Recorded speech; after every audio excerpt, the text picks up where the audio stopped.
What none of them knew was that 20 years ago, Sarah Mitchell had been Captain Sarah Chen, United States Air Force Special Operations. She had flown rescue helicopters into hostile territories, saved countless lives, and earned decorations she never spoke about. Her military records were classified, her missions forgotten by everyone except those whose lives she had saved. Sarah preferred it that way. She had chosen Jefferson Elementary deliberately.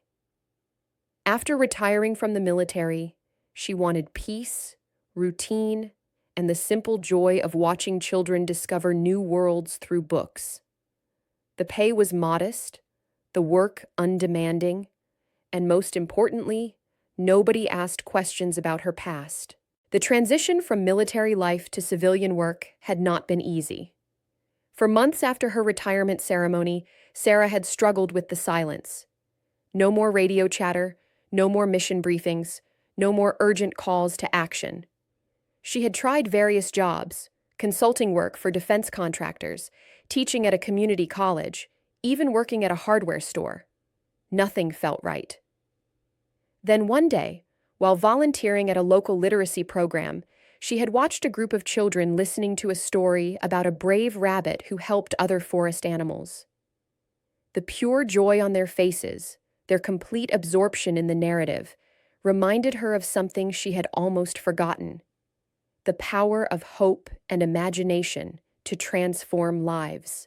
That afternoon, she had applied for the librarian position at Jefferson Elementary. The principal, Mrs. Harrison, had been impressed by her organizational skills and calm demeanor during the interview. Sarah's military background never came up. Her resume simply listed federal service without specifics.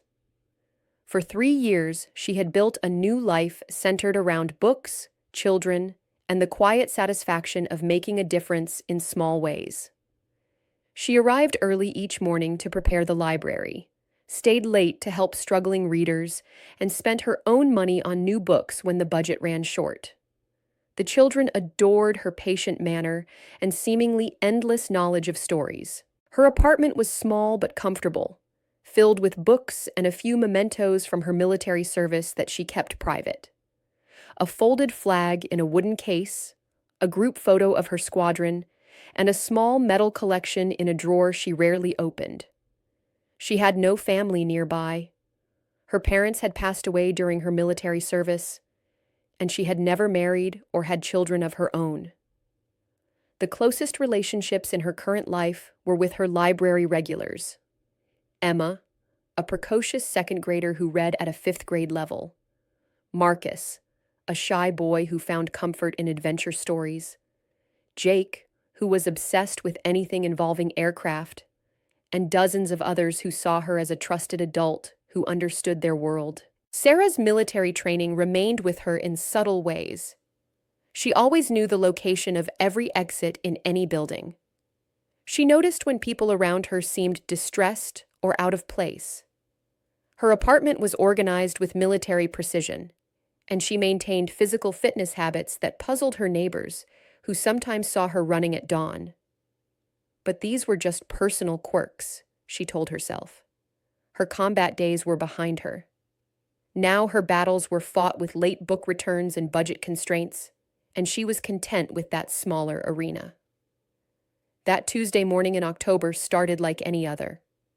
Sarah unlocked the library doors and began her daily routine, turning on computers, straightening chairs, preparing for the day's reading groups. The familiar sounds of the school waking up drifted through the walls. Buses arriving, children chattering, teachers greeting each other.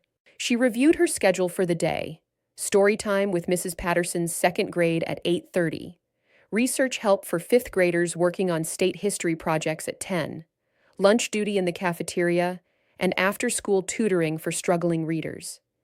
It was a full day, but one that gave her purpose and satisfaction. As she arranged the chairs in the reading circle, Sarah allowed herself a small smile. Today's book was about a brave mouse who helped other animals in the forest, a story about an unlikely hero who proved that size and appearance didn't determine courage. It was one of her favorites, partly because she identified with the theme of hidden strength. The first students began arriving for story time, their faces bright with anticipation. Sarah knew each child's reading level, family situation, and personal interests. Emma bounced in excitedly, already having finished the chapter book Sarah had recommended the week before. Marcus entered more quietly, still working on building confidence with his reading skills. Jake immediately gravitated toward the display of books about transportation and machines. "Good morning, everyone," Sarah said as the children settled into the reading circle. "Today we're going to meet a very special mouse who discovers something important about herself." 22 small faces looked up at her expectantly as she settled into the reading chair.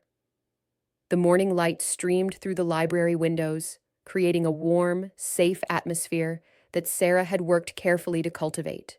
"Once upon a time," Sarah began, her voice gentle and measured, "there lived a little mouse who seemed ordinary to everyone around her. She was smaller than the other animals, quieter than the birds, and not as strong as the rabbits. But sometimes, the most ordinary-looking creatures are hiding the most extraordinary hearts." The children listened intently, their eyes wide with imagination. Sarah loved these moments, the pure joy of storytelling, the way literature could transport young minds to distant places. It was a different kind of mission than she had known before, but equally important. As she read, describing how the little mouse noticed things others missed and helped solve problems in the forest community, Sarah's trained instincts remained alert without her conscious awareness. She noticed the slight smell of something burning from the ventilation system. Her eyes automatically tracked the exits, counted the children, measured distances. Old habits from a different life, so deeply ingrained that they operated below the level of conscious thought.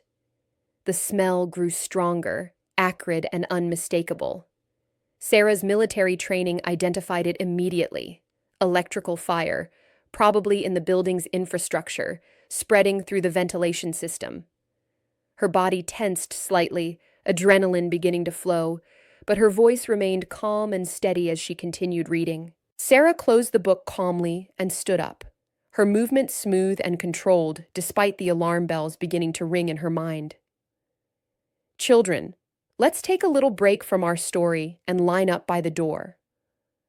"But what happens to the mouse?"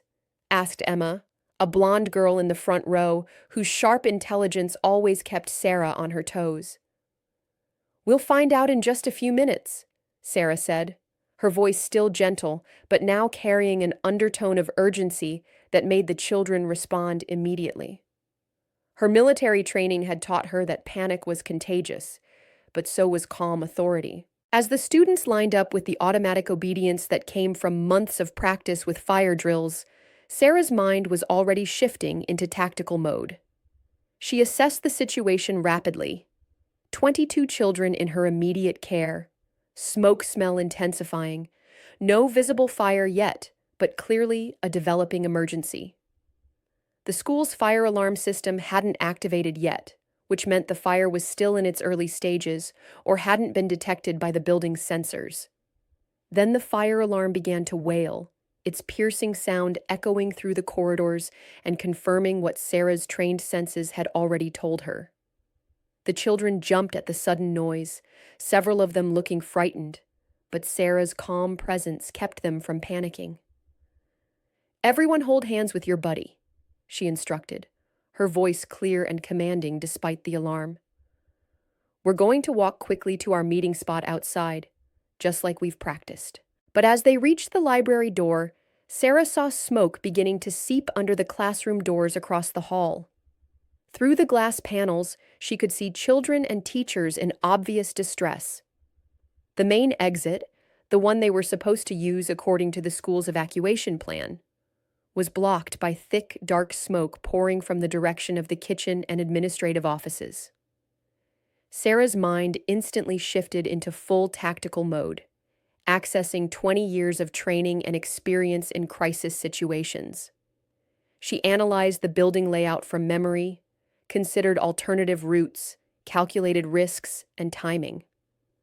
The years of training that had never left her now served a different purpose, but the skills were identical: rapid assessment, decisive action, protection of those under her care. "Change of plans," Sarah announced to her group, her voice maintaining the perfect balance between authority and reassurance. "We're going on an adventure to a different exit." The children looked at her with trust that both humbled and steeled her resolve. They had learned over the months to rely on her steady presence, and now that trust would be their lifeline. One of the younger children, a boy named Tommy who was often anxious, started to cry. Sarah knelt down to his level without breaking the formation of the group, her movement fluid and practiced. Her voice became even gentler, drawing on techniques she had used to calm panicked civilians during military rescue operations. "Hey, Tommy, remember our story about the brave mouse? Sometimes the best adventures happen when we have to find a new path. The mouse didn't know she was brave until she had to help her friends, and today we're all going to be brave together." Tommy's tears slowed, and he nodded, taking comfort in Sarah's unshakable calm.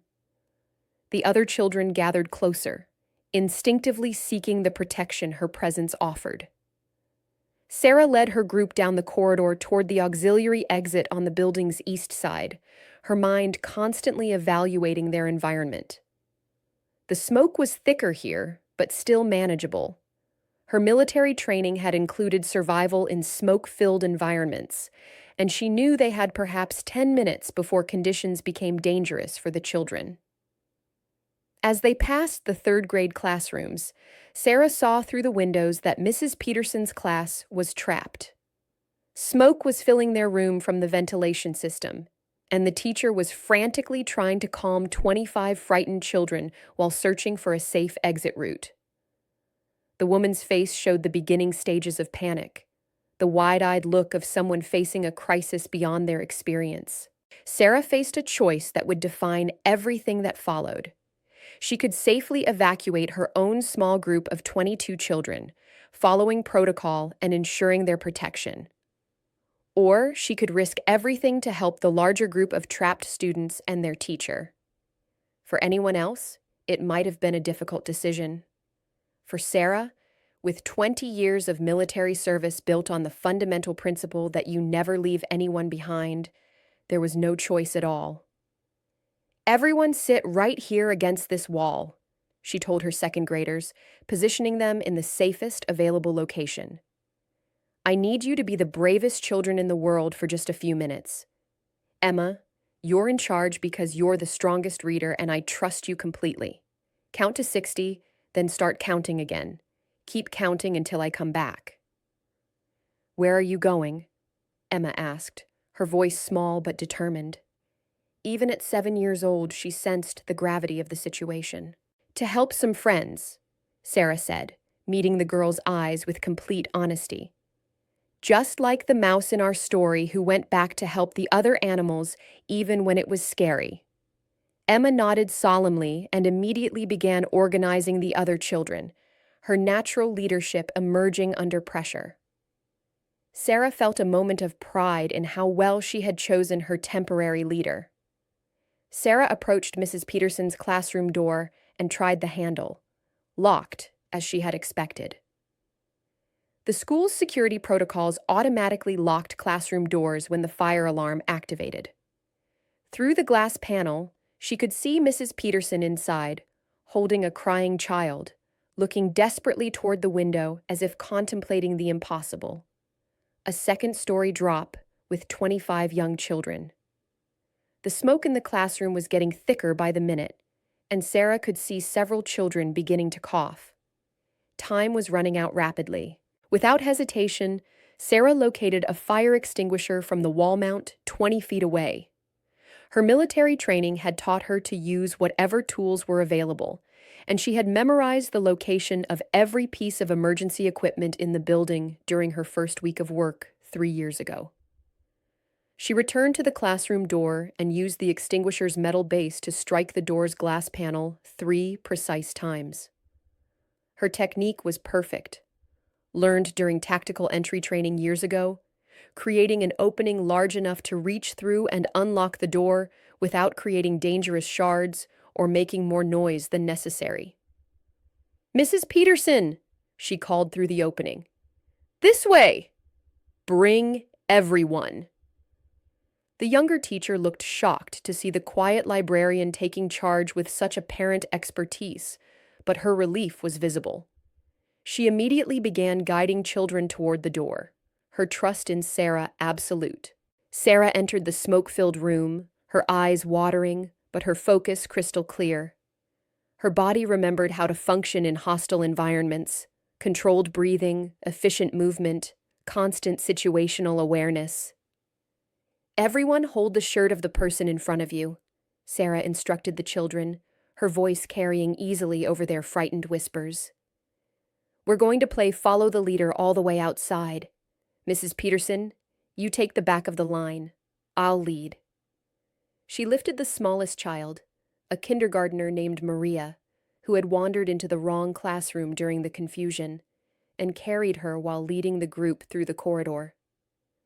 Her body remembered the weight distribution techniques from carrying wounded soldiers, how to move efficiently while bearing additional load, how to maintain balance and speed even when visibility was limited. The combined group now numbered 47 people moving through increasingly smoke-filled corridors. Sarah's mind continuously updated their tactical situation: smoke density, remaining egress time, alternate routes, potential obstacles. Her training in multi-casualty rescue operations provided the framework for managing such a large group under emergency conditions.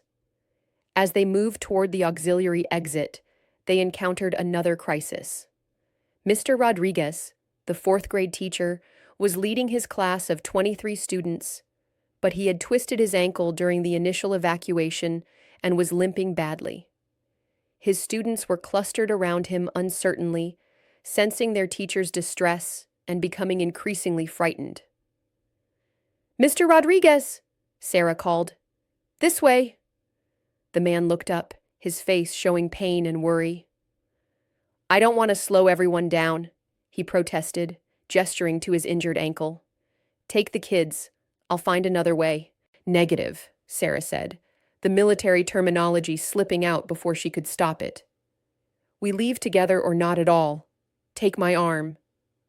Her tone brooked no argument, carrying the absolute authority of someone accustomed to making life-and-death decisions. Mr. Rodriguez found himself complying automatically, leaning on her surprisingly strong frame. The group had now grown to over 70 people: children, teachers, and the school secretary who had been trapped in the administrative office when the smoke blocked her usual exit route. Sarah organized them with the efficiency of someone accustomed to managing complex operations under extreme pressure. "Older students, each of you take the hand of a younger student," she directed. "Teachers, take positions at the front, middle, and back of the group. We move steadily, no running, no stopping.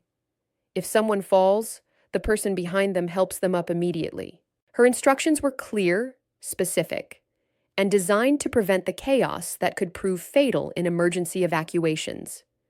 Each adult knew their role, each child had a specific task, and everyone understood the plan.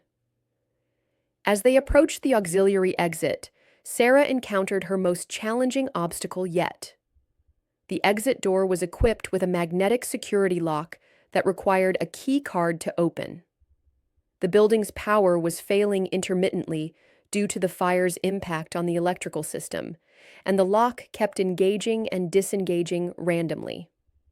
Sarah studied the door mechanism for exactly 30 seconds, her mind accessing years of technical training. She had worked with similar security systems during facility infiltration exercises, and she understood the electronic and mechanical components involved. She asked everyone to step back 10 feet, removed her sensible walking shoe, and used the heel to strike the door frame at precisely the right angle to mechanically disengage the lock system, a technique she had learned in tactical entry training years ago, but had never expected to use in a school setting. The door opened to blessed fresh air and safety. As the group emerged outside, Sarah's military training kicked in for the final phase of the operation: accountability and medical assessment. She quickly counted heads while simultaneously scanning each person for signs of smoke inhalation or injury. "Sound off by classroom," she called, using military terminology again. "Mrs. Peterson's class first." The teachers, responding to her clear authority, quickly organized their students for counting. 73 people, every single person accounted for. No serious injuries beyond Mr. Rodriguez's ankle, and some minor smoke inhalation that was already improving in the fresh air. Fire trucks were arriving, their sirens joining the cacophony of the building alarm. Paramedics began checking the evacuated students and staff. Sarah quietly tried to blend into the background, her immediate mission accomplished, but she continued to monitor the situation with trained eyes. The fire chief, a veteran named Davidson with 30 years of experience, was coordinating the emergency response. As he surveyed the evacuation scene, his professional eye noted several things that didn't add up. The evacuation had been too organized, too efficient, too successful for a civilian-led operation. Emma, the second grader Sarah had left in charge of the initial group, ran up to her with tears in her eyes, but a proud smile on her face. "You came back," the little girl said, hugging Sarah's legs. "Just like you promised." "And I counted the whole time. 1,047 counts before you came back with everyone." "Of course I came back," Sarah said, kneeling down to Emma's level and automatically checking the child for any signs of distress or injury. "We never leave anyone behind, and you did a perfect job taking care of everyone." Mrs. Peterson approached, her face full of amazement and gratitude. She was still processing what she had witnessed: the quiet librarian transforming into a crisis leader with apparent expertise in emergency operations. "Sarah, I don't know how you knew what to do, but you saved all of us. The way you got through that locked door, organized everyone, found the exit. Where did you learn to handle emergencies like that?" Before Sarah could answer, Fire Chief Davidson walked over. He had been watching the evacuation scene with growing professional interest, noting details that spoke to his experienced eye. "Ma'am," he said to Sarah, his tone respectful but curious, "I've been doing this for 3 decades, and I've never seen a civilian manage an emergency evacuation that professionally. You moved through that building like you had advanced tactical training." Sarah met his eyes steadily, recognizing a fellow professional. "Just did what needed to be done. The way you organized the groups, managed multiple exit strategies, handled that security door mechanism, maintained crowd control with over 70 people in a smoke-filled building, that wasn't just quick thinking, that was systematic training." The fire chief paused, studying her carefully. "Military?" Sarah hesitated. She had kept her past private for so long, built her entire civilian life around being invisible, unnoticed, unremarkable. But looking around at all the faces, children who were safe, teachers who were alive, parents who would be reunited with their kids, she realized that some secrets were meant to be broken when lives hung in the balance.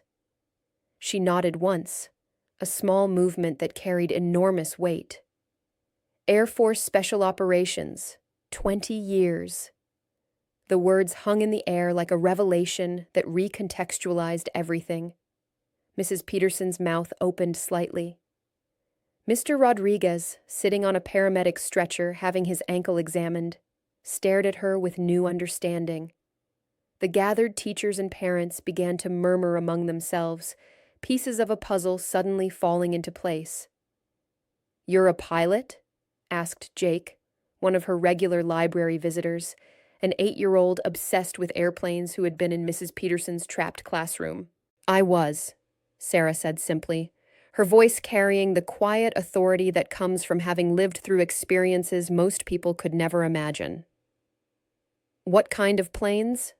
Jake pressed, his eyes wide with hero worship. Helicopters, mostly. Rescue operations. Principal Harrison, who had been coordinating with emergency responders in the parking lot, walked over to the group. Her usually perfect hair was disheveled, her professional demeanor replaced by genuine emotion and growing comprehension of what had just occurred. "Sarah," she said, her voice shaking slightly. "The fire department tells me that if the evacuation had taken 5 more minutes, we might have lost people. The smoke was spreading faster than anyone anticipated. You didn't just save lives today, you saved this entire school community."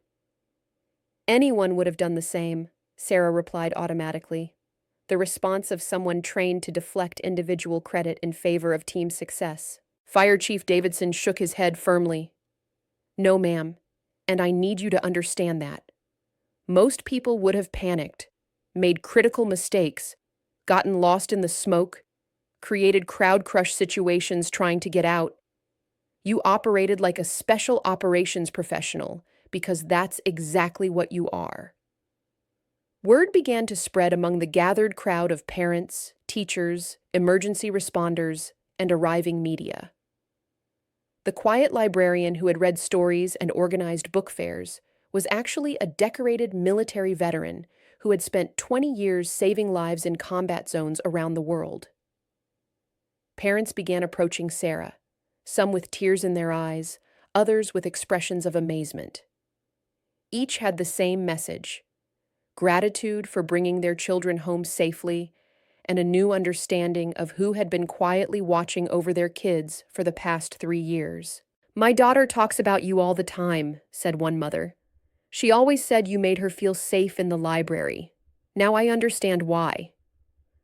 "My son was in Mr. Rodriguez's class," added a father. "He told me how you went back for them even though you could have just left with your own group. That's real courage." As the immediate crisis passed and the building was declared secure, the fire had been contained to the kitchen area, caused by a malfunctioning industrial appliance, people began to look at Sarah differently. Not just with gratitude for what she had done that day, but with recognition of who she had always been. That evening, Sarah sat in her small apartment, still wearing her smoke-stained cardigan, trying to process the day's events. The local news was reporting on the school incident, calling it a miraculous evacuation with 0 serious injuries. They mentioned an unnamed staff member who had shown remarkable leadership during the emergency, but Sarah's name had not yet been released to the media. Her quiet evening was interrupted by a phone call. The caller ID showed a number she hadn't seen in years, but recognized immediately. Captain Chen. The voice was familiar. Colonel Martinez, her former commanding officer from her final assignment before retirement. "It's Sarah Mitchell now, sir," she said quietly, automatically straightening her posture even though she was alone in her apartment. "I saw the news report. Recognized your work immediately. Some skills never fade, do they, Captain?" Sarah smiled slightly, feeling a warmth she hadn't experienced in years. "No, sir, they don't. 73 people evacuated from a burning building with 0 casualties, organized civilian response, improvised security bypass, multi-group coordination under stress conditions. That's a textbook special ops rescue operation adapted for civilian environment." "The situation required it," Sarah said simply. "You know, there are a lot of people who could use those skills in the civilian sector. Emergency management consulting, disaster response training, security assessment. The private sector pays well for real experience." "I'm happy where I am," Sarah said, looking around her modest apartment with its carefully arranged books and few military mementos. "Reading stories to children? Protecting the next generation. Same mission, Different battlefield. Colonel Martinez chuckled, a sound that brought back memories of briefing rooms and mission planning sessions. Roger that, Captain. Always were the philosophical one. But think about it. Your skills could benefit a lot more people than just one school. Maybe, Sarah said, but these particular people need me right here. After hanging up, Sarah made herself a cup of tea and sat by her window, looking out at the quiet suburban street. Tomorrow, she would return to the library. There would be questions, attention she didn't want, and probably some changes to her carefully constructed quiet routine. But the children would still need their stories, and she would still be there to provide them. Her thoughts were interrupted by a knock at her door. Through the peephole, she saw Mrs. Peterson and Emma standing on her doorstep, both looking somewhat uncertain. Sarah opened the door, surprised by the unexpected visit. "I hope we're not bothering you," Mrs. Peterson said quickly. "Emma insisted on coming to thank you personally, and I wanted to bring this." She held out a casserole dish and a manila envelope.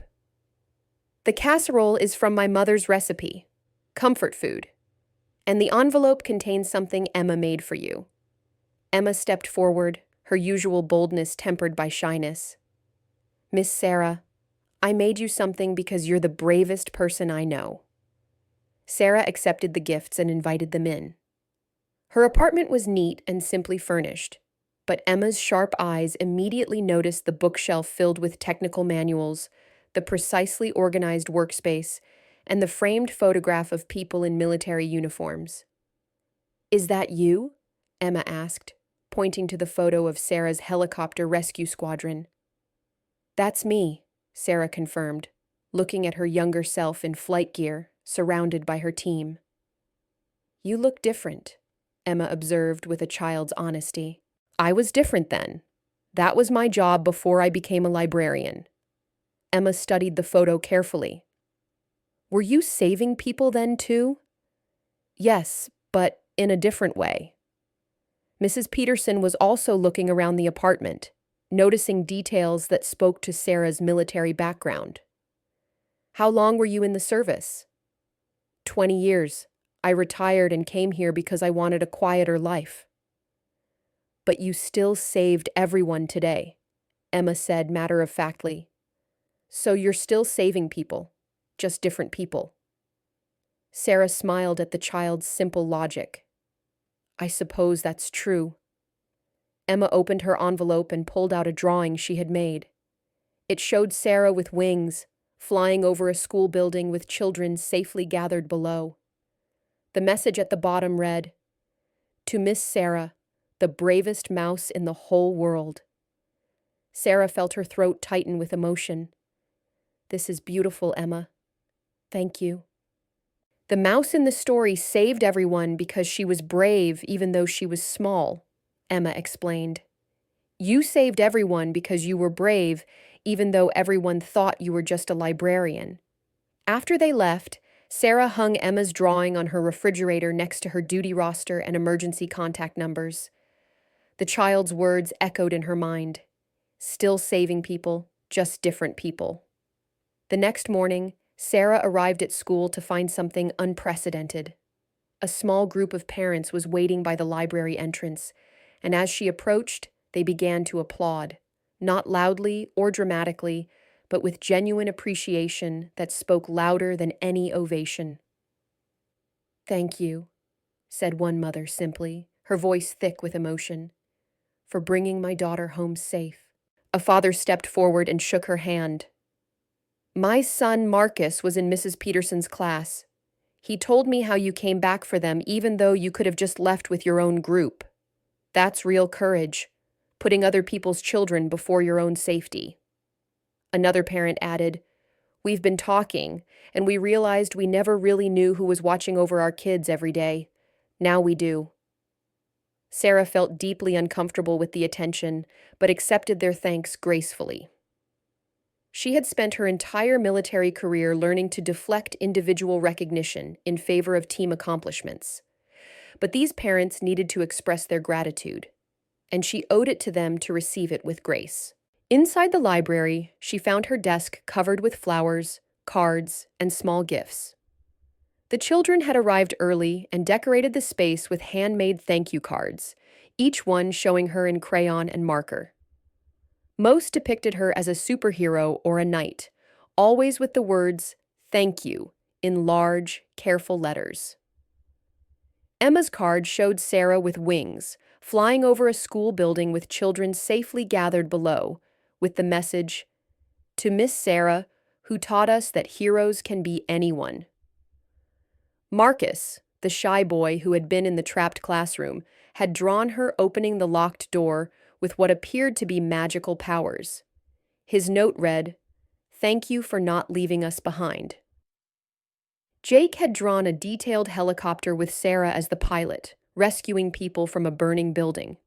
His aviation expertise was evident even in crayon form. As Sarah looked through each card, she realized that yesterday's events had changed not just how others saw her, but how these children understood heroism. They had learned that courage comes in many forms, and that the people who protect them might be hiding in plain sight. The morning routine began with story time, but now everything was different. When Sarah settled into her reading chair, the children looked at her with new eyes, not just as their beloved librarian, but as someone who had proven herself under the ultimate test. "Miss Sarah," asked Tommy, the boy who had cried during the evacuation, "will you tell us about being a soldier?" Sarah considered the question carefully. "Being in the military taught me many things, but the most important was that our job is to take care of each other. Whether you're a soldier or a teacher or a librarian, the mission is the same. Make sure everyone gets home safely." "Is that why you came back for the other kids?" Emma asked. "That's exactly why. In the military, we have a saying, 'Leave no one behind.' That means you never abandon someone who needs help, even if it's difficult or dangerous." The children absorbed this lesson with the seriousness it deserved. Sarah realized she had an opportunity to teach them something more valuable than any story from a book, real principles that could guide their lives. As the weeks passed, life at Jefferson Elementary settled into a new normal. Sarah remained the librarian, but her role had evolved significantly. Teachers consulted her on emergency procedures and safety protocols. The principal asked for her input on crisis management planning. Parents spoke to her with a different kind of respect, not just as a helpful staff member, but as someone who had proven herself capable of protecting what was most precious to them. She still read stories to children, still organized book fairs, still maintained her quiet demeanor. But now, when she read tales of brave heroes and unlikely champions, the children listened with special attention. They knew they were hearing from someone who understood courage firsthand. The school district's emergency management coordinator visited to interview Sarah about the evacuation procedures she had used. Her improvised protocols were so effective that they were being considered for adoption across all district schools. "Mrs. Mitchell," the coordinator said, "your response was textbook perfect, but I can't find any record of you having formal emergency management training. Where did you learn these procedures?" "Military service," Sarah replied simply. "What was your specialty?" "Helicopter rescue operations, combat search and rescue, medical evacuation, personnel recovery." The coordinator's eyes widened. "How many years?" 20. "And you're working as a school librarian?" Sarah smiled. "I'm still in the rescue business. The parameters are just different." One afternoon, a new student arrived at the school, a boy named David whose father was deployed overseas with the army. He was quiet, withdrawn, clearly struggling with the separation from his military parent and the adjustment to a new school. Sarah recognized the signs immediately from her own experience with military families. During library time, she pulled him aside gently. "I know it's hard when your dad is far away serving our country," she said quietly. The boy looked up at her with surprise. How did you know? Because I used to serve too.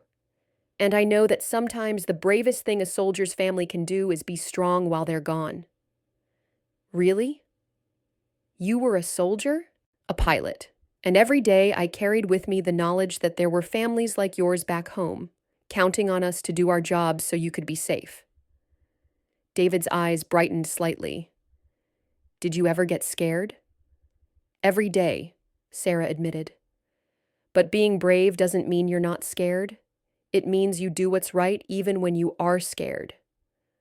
My dad says the same thing.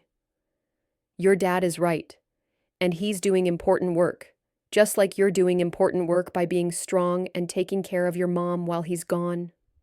From that day forward, David became one of Sarah's most devoted library visitors. He brought other children with military parents, and Sarah quietly became their unofficial support network, someone who understood their unique challenges and could offer guidance from personal experience. Word of her work with military families reached the base family support groups, and soon Sarah was receiving requests to speak at family readiness meetings and deployment ceremonies. She was reluctant to take on a public role, but she understood the need. Her first speaking engagement was at a send-off ceremony for a National Guard unit. Standing before an audience of soldiers and their families, Sarah felt the familiar weight of responsibility that had defined her military service. 20 years ago, she began, I was where your soldiers are today, preparing to deploy, wondering about the families I was leaving behind. And 10 years ago, I was where your families are today, learning to be strong while someone I cared about served in dangerous places. She paused, looking out at faces that showed the same mixture of pride and worry she remembered so well. What I learned is that service doesn't end when you take off the uniform.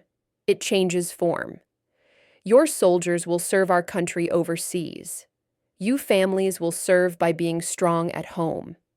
And all of us, in our own ways, continue to serve by taking care of each other. After the ceremony, families approached her with thanks and questions. Many were struggling with the same challenges she had faced during her transition from military to civilian life. Sarah found herself becoming an informal mentor and counselor, roles she had never expected but felt naturally equipped to fill. Months later, the school held its annual appreciation ceremony. Sarah expected to receive a standard certificate of recognition, along with other staff members. Instead, Principal Harrison called her to the stage for a special presentation.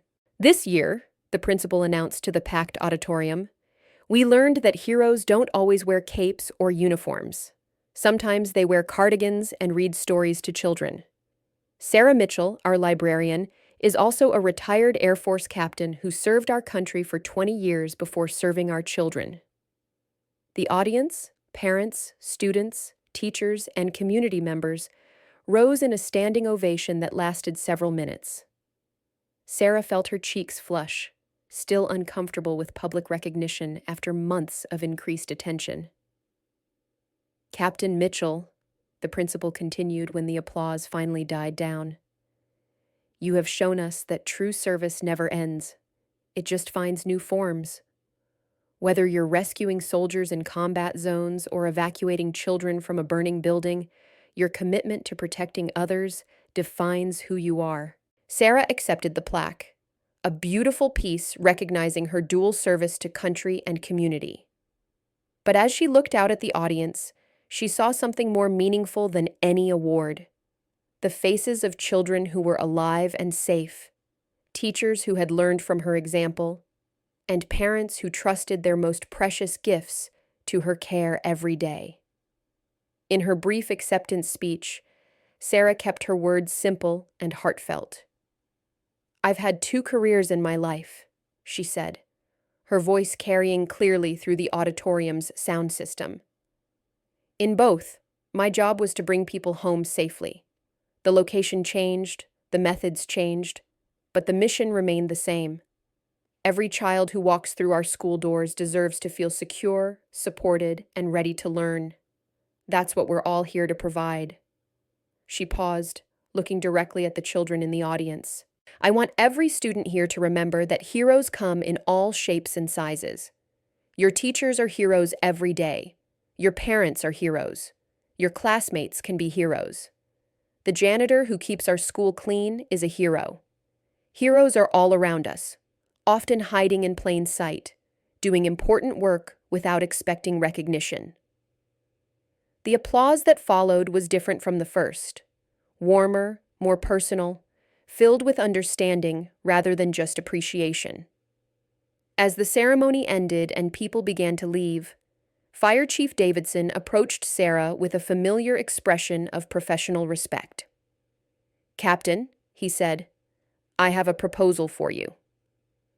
We're developing a new emergency response training program for schools district-wide. We need someone with your background and teaching ability to help design the curriculum. Are you interested?" Sarah considered the offer carefully. It would mean stepping further out of her quiet background role, taking on more responsibility, more visibility. But it would also mean better preparation for other schools, other potential emergencies, other children who might need protection. "Would I still be able to keep my library position?" she asked. "Absolutely. This would be consulting work, a few hours a week during planning periods and some weekend training sessions. Your primary job would remain here, with your books and your students." Sarah nodded slowly. "Then yes, I'm interested." "Excellent. We start planning next month. And Captain, thank you for showing us what real preparedness looks like." As she walked to her car that evening, Sarah reflected on how much her life had changed since that Tuesday morning when the fire alarm sounded. She was still the same person, still quiet, still preferring books to crowds, still finding joy in simple moments with children. But her community now knew the depth of her experience and the strength of her character. Her phone buzzed with a text message from Emma, now a confident third grader who had learned to text with help from her older sister. "Miss Sarah, I'm reading a book about pilots. Did you really fly helicopters in the war?" Sarah smiled and typed back, "I did. But my favorite flying was always the stories that helped imaginations soar. Can you teach me to be brave like you?" Sarah paused, considering her response carefully. Then she wrote, "You already are brave, Emma.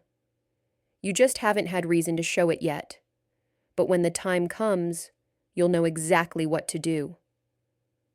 How do you know? Because bravery isn't something you learn from books or classes. It's something you discover inside yourself when other people need you to be strong. That night, Sarah sat in her reading chair at home, surrounded by the same books and mementos that had always brought her comfort. On her side table, next to a photo of her old squadron, now sat Emma's drawing, showing her with wings. Both images represented the same truth. Sometimes the most important missions are the ones nobody sees coming. Every single day, Sarah continued, you are responsible for the lives of hundreds of children. In most situations, that responsibility feels routine, manageable. But when a real crisis occurs, everything changes. Today, we're going to prepare for those moments when everything changes. She walked them through the fundamentals of crisis management: rapid assessment, clear communication, decisive action, and follow-through. But unlike typical training programs that focused on policies and procedures, Sarah emphasized the psychological and physical realities of emergency situations. When the fire alarm goes off, she explained, your body will react with adrenaline. Your heart rate will increase, your vision may narrow, your hearing might become hypersensitive. These are normal physiological responses, but they can interfere with clear thinking if you're not prepared for them. She demonstrated breathing techniques to maintain calm under stress, decision-making frameworks for rapidly changing situations, and communication methods that work in high-noise, high-confusion environments. The most important thing to remember, Sarah emphasized, is that in an emergency, children will take their cues from you. If you're calm and confident, they'll be calm and cooperative. If you panic, they'll panic, and panic kills. Mrs. Peterson, who had been in the trapped classroom during the school fire, raised her hand. Sarah, how do you stay so calm when everything is going wrong? Training helps, Sarah replied. But more than that, it's about understanding your mission. My mission that day wasn't to get myself out safely. It was to get everyone out safely. When your mission is bigger than your fear, the fear becomes manageable. The training sessions continued throughout the school year, with Sarah working with teachers, administrators, and even older students. She developed age-appropriate emergency preparedness curricula that taught children how to respond to various crisis situations without frightening them. Her approach was revolutionary in its simplicity. Instead of complex procedures that were hard to remember under stress, she taught basic principles that could be applied to any situation. Instead of creating fear through worst-case scenarios, she built confidence through manageable challenges and clear guidance. The program's effectiveness was tested sooner than anyone expected. It was a typical spring afternoon when the weather changed suddenly. Sarah was working with a group of fourth graders on research projects when the emergency weather radio in the library crackled to life with a tornado warning for their county. Within minutes, the sky outside had turned an ominous green-black color, and the wind was picking up significantly. Sarah's military training kicked in immediately. She recognized the atmospheric conditions that preceded severe weather events from her years of flight operations.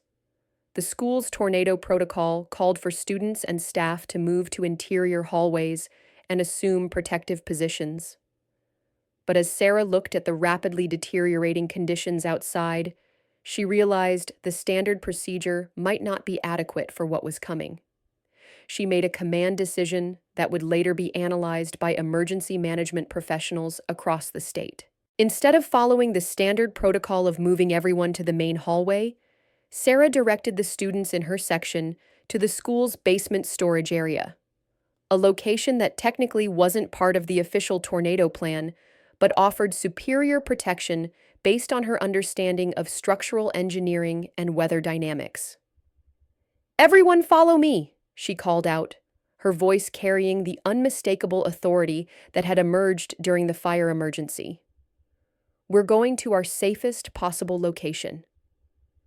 As they moved through the building, Sarah coordinated with other teachers via the school's radio system, sharing her assessment of the weather conditions and recommending that other groups also move to the basement areas.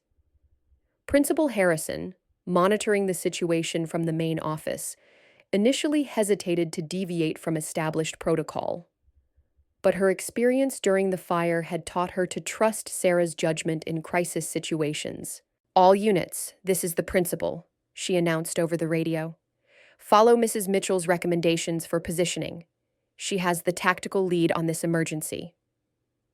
The tornado touched down 2 miles from the school and tracked directly toward the building. Trees snapped like twigs, power lines fell, and debris filled the air like deadly confetti. But the school's 400 students and 50 staff members were all in the safest possible locations, following Sarah's modified protocols. When the storm passed 20 minutes later, the building had sustained significant damage to its roof and upper floors, but every person inside was safe. Emergency responders who arrived on scene were amazed by the level of organization and preparation they found. "Ma'am," the county emergency management director said to Sarah as they surveyed the damage, "your decision to move people to the basement areas probably saved lives. The main hallway where most people would have been took a direct hit from flying debris." Sarah simply nodded, already focused on the next phase of the operation, accounting for everyone, assessing injuries, and coordinating with parents for student pickup. The tornado response became a case study that was shared with emergency managers across the region. Sarah's ability to adapt standard procedures to actual conditions, combined with her skill in managing large groups under extreme stress, demonstrated the value of real-world experience in crisis leadership. 6 months after the tornado, Sarah received an unexpected visitor at the library. A woman in a crisp business suit approached her desk during the lunch hour when the library was relatively quiet. "Mrs. Mitchell? My name is Dr. Rebecca Stone. I'm the Director of Emergency Management for the State Education Department. Do you have a few minutes to talk?" Sarah looked up from the book inventory she was updating, immediately recognizing the bearing and direct communication style of someone with significant authority. "Of course. How can I help you?" Dr. Stone sat down across from Sarah's desk, her expression serious but respectful. "We've been following your work with the district's emergency preparedness program, the fire evacuation, the tornado response, the training curriculum you've developed. It's all exceptional work." "Thank you," Sarah replied cautiously, unsure where the conversation was heading. "I'm here to offer you a position, state-level emergency management coordinator for all K-12 schools. You'd be responsible for developing protocols, training administrators, and responding to major incidents across the entire state." Sarah was quiet for a moment, processing the unexpected offer. It was a significant opportunity, a chance to have real impact on school safety across hundreds of districts. But it would also mean leaving Jefferson Elementary, leaving her students, leaving the quiet life she had built. "It's a generous offer," she said finally, "but I'm happy where I am." "Mrs. Mitchell, with respect, you're wasted here. Your skills, your experience, you could be protecting thousands of children instead of hundreds." "But I wouldn't know those thousands of children personally," Sarah replied. "I wouldn't know that Emma reads at a 9th grade level, but still loves picture books. I wouldn't know that Marcus gained confidence by helping younger students. I wouldn't know that David's father came home safely from deployment and that David still visits the library every day after school." Dr. Stone leaned back in her chair, clearly not expecting this response. "You're turning down a significant career advancement to stay in an elementary school library?" "I'm choosing to stay where I can make the deepest impact," Sarah corrected gently. "Policy and protocols are important, but relationships are what really keep children safe. These kids trust me because I know them, and they know I'll always be here for them." "What if we made the position part-time? You could keep your library role and consult with us on major initiatives." Sarah considered this option more seriously. What would the consulting work involve? Training sessions for administrators, protocol development, crisis response when major incidents occur. Maybe 1 week per month of travel, plus remote work. "I'd want to bring my district's experience with me. The teachers here have learned things through real experience that can't be taught in textbooks." "Absolutely. We'd want to document and share best practices from Jefferson Elementary." Sarah looked around her library, at the reading corner where she'd told stories for years, at the computer stations where students worked on projects, at the displays of student artwork that brightened the walls. "Can I think about it?" "Of course. Take all the time you need." That evening, Sarah called Colonel Martinez to discuss the opportunity. Her former commanding officer listened carefully as she described the offer and her conflicted feelings about it. "Captain," he said when she finished, "what's your gut telling you?" "That I can help more people by expanding my impact, but I'll lose the personal connections that make the work meaningful." Classic command dilemma. Do you lead from the field or from headquarters? "I've always been better in the field." Then you have your answer. But Sarah, consider this. You could train field commanders. You could pass on your skills to people who will be leading from their own libraries and classrooms. That's a force multiplier. Sarah pondered his words after hanging up. The concept of being a force multiplier, teaching others to be more effective rather than just being effective herself, had always been part of military leadership philosophy.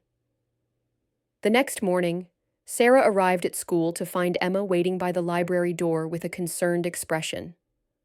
"Miss Sarah, Tommy's mom said you might go work somewhere else. Is that true?" Sarah unlocked the library door and invited Emma inside. "Someone offered me a different job, but I haven't decided yet." "Would you have to leave our school?" "I would travel sometimes, but I'd still be here most of the time." Emma considered this seriously. "Would the new job help keep other kids safe, like you keep us safe?" "It might." "Then maybe you should do it," Emma said with the logic of a child who had learned that sometimes adults have to make hard choices. "But only if you promise not to forget us." "I could never forget you, Emma. You and all the other students here will always be part of my heart." Over the following weeks, Sarah consulted with her colleagues, her students, and her own conscience. She visited classrooms to observe how the emergency preparedness training had been integrated into daily routines. She watched teachers who had learned to project calm authority during monthly drills. She saw children who understood basic safety principles without being frightened by them. Finally, she made her decision. Sarah accepted the part-time consulting position with the state, with the stipulation that Jefferson Elementary would serve as a demonstration site for the new programs being developed. Teachers from across the state would visit to observe best practices in action. Sarah would train administrators who would return to their own districts as local experts. The announcement was made at a special assembly where Sarah explained her expanded role to the school community. "I'm not leaving," she told the gathered students, parents, and staff. "I'm growing. Just like you grow by learning new things and taking on new challenges, I'm going to grow by helping other schools learn what we've learned together." Emma raised her hand from the audience. "Will you still read us stories?" "Every single day I'm here, and when I travel to other schools, I'll bring some of our stories with me to share with children there." The dual role proved to be exactly what Sarah needed. 3 weeks per month, she remained the beloved librarian at Jefferson Elementary, maintaining the relationships and daily routines that grounded her work. 1 week per month, she traveled across the state, sharing her knowledge and learning from the experiences of other educators. Her first major training conference drew over 300 school administrators from across the region. Sarah stood before the audience with the same calm confidence she had displayed in military briefing rooms years earlier. "Emergency preparedness isn't about being afraid," she began. "It's about being ready. And being ready means 3 things: knowing your people, knowing your environment, and knowing yourself." She walked them through case studies from Jefferson Elementary, showing how real emergencies had been managed successfully through preparation, training, and leadership that remained calm under pressure. The fire taught us that standard procedures are just starting points. Real situations require adaptation and quick thinking. The tornado taught us that protecting people sometimes means breaking rules when the rules don't match the reality. A principal from a rural district raised her hand. "How do you train for situations you can't predict?" "You don't train for specific situations," Sarah replied. "You train people to think clearly under stress, to communicate effectively in chaos, and to put the safety of others before their own comfort. Those skills work in any emergency." The training programs Sarah developed became models that were adopted in multiple states. Her approach of combining practical skills with psychological preparation proved more effective than traditional programs that focused only on procedures and protocols. 2 years into her dual role, Sarah received a call that brought her career full circle. A military transport helicopter had made an emergency landing at the regional airport after mechanical problems during a training flight. No one was injured, but the crew needed assistance, and the base operations officer had specifically requested her help with the situation. Sarah arrived at the airport to find a familiar scene: a military helicopter crew conducting post-incident procedures, checking their aircraft, and coordinating with civilian authorities. The crew chief, a young sergeant, looked up as she approached. "Ma'am, are you the emergency coordinator they called?" "I am. What's your status?" The sergeant briefed her on the mechanical problem and their need for transportation back to their home base while maintenance crews worked on the helicopter.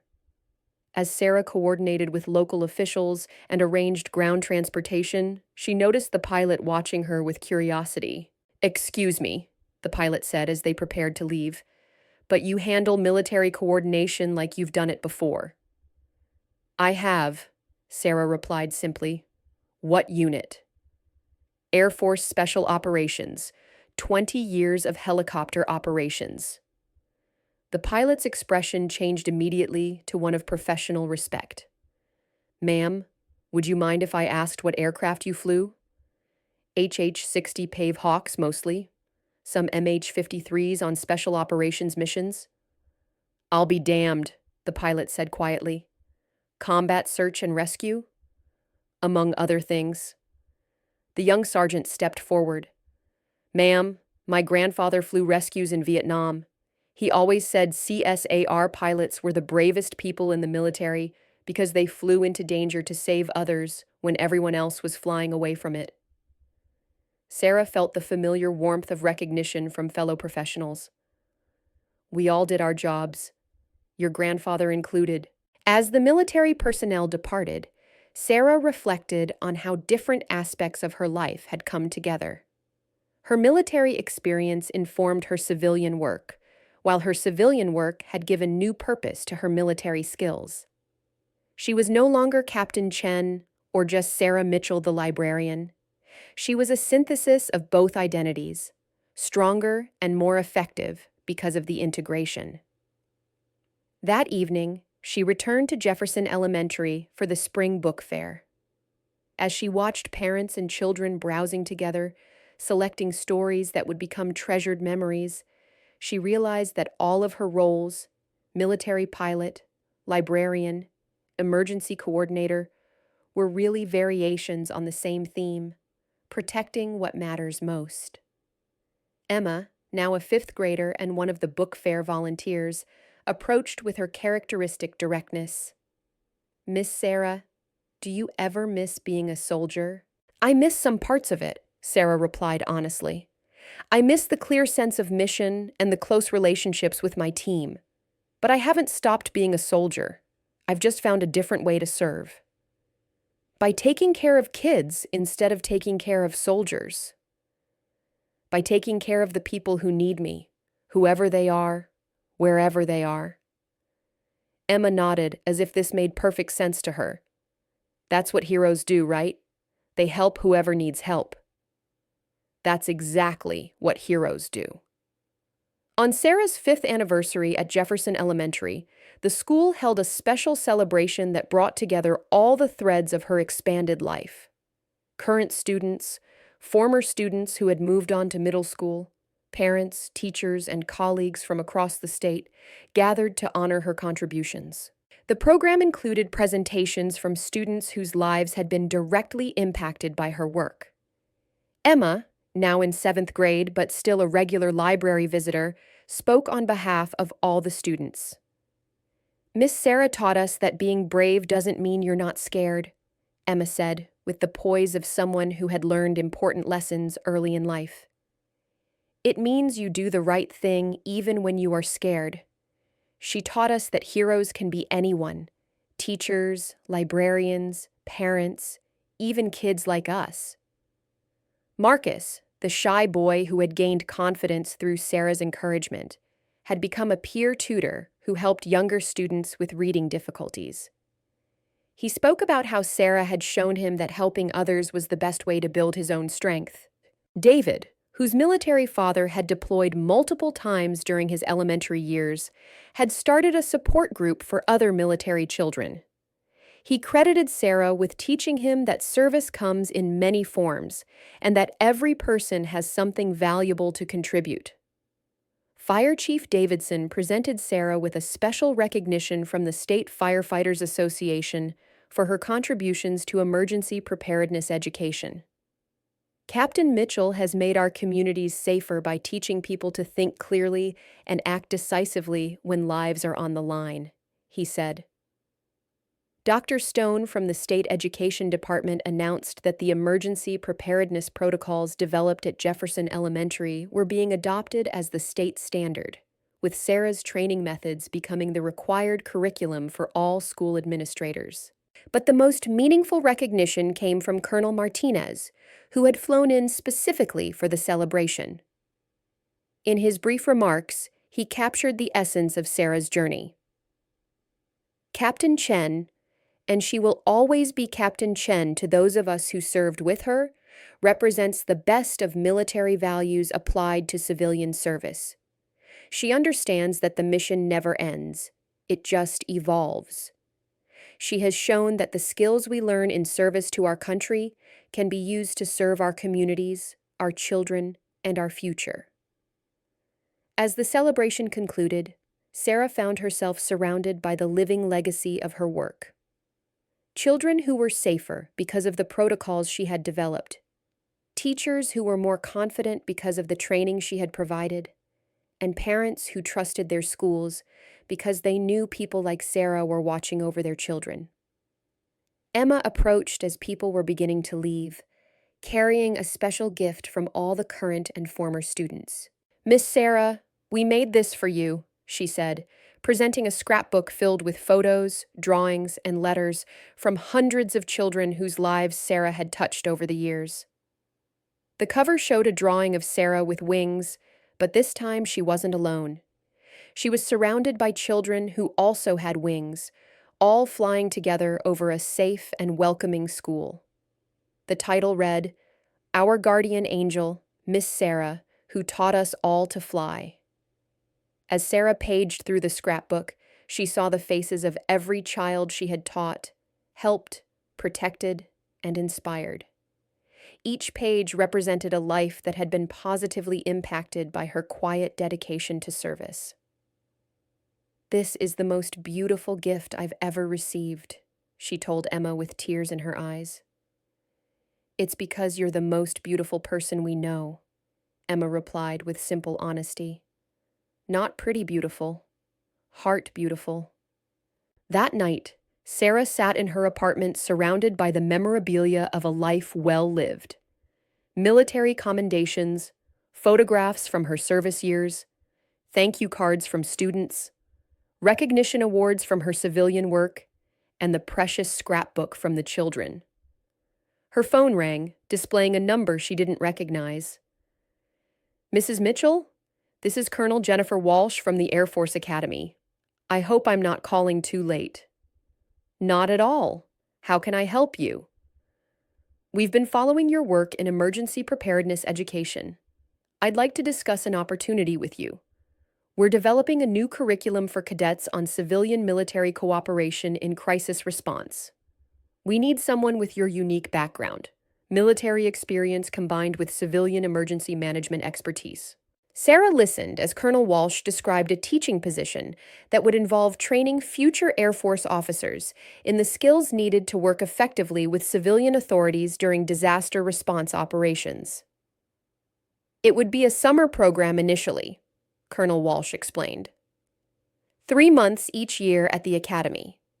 You could maintain your current positions and just add this teaching role during summer breaks." "What would I be teaching?" "Leadership under pressure, civilian-military coordination, community emergency response, and the application of military skills in civilian contexts. Essentially, you'd be teaching them how to do what you've been doing." Sarah realized that this opportunity represented the next evolution of her service, preparing the next generation of military leaders to transition seamlessly between military and civilian roles when helping communities in crisis. "I'm very interested," she said. "When would this begin?" "Next summer, if you're willing. We'd start with a small pilot program and expand based on results." After the call ended, Sarah looked out her window at the quiet suburban street where she had built her civilian life. In the distance, she could see the lights of Jefferson Elementary, where her books and reading corners waited for tomorrow's students. She thought about the path that had brought her from military service to school libraries, to state-level emergency coordination, to potentially training the next generation of Air Force officers. Each role had built on the previous ones, creating a career that was really a calling, a commitment to protecting and serving others in whatever form that service was needed. Her computer chimed with an email from Emma, now in high school, but still keeping in touch.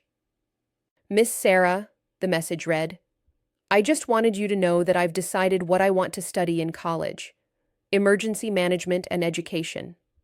I want to help keep kids safe like you do. You showed me that you can serve your country in many different ways, and I want to find my own way to serve. Thank you for being my hero and my teacher." Sarah smiled as she typed her response. "Emma, I'm so proud of you for choosing a path of service. Remember that heroes come in all shapes and sizes, and sometimes the most important heroism happens in quiet moments when no one is watching. You have the heart of a hero. Now go out and change the world."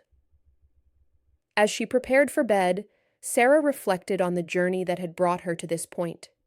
She had started as a young woman seeking adventure and purpose in military service. She had found both, along with skills and experiences that would serve her for the rest of her life. When her military career ended, she had sought peace and anonymity in civilian work.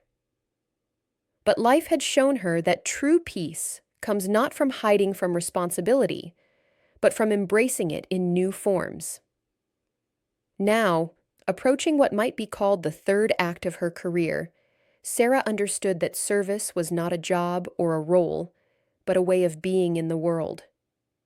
Whether she was piloting a helicopter into a combat zone, evacuating children from a burning school, training educators to handle emergencies, or teaching future Air Force officers how to serve their communities, the mission remained the same.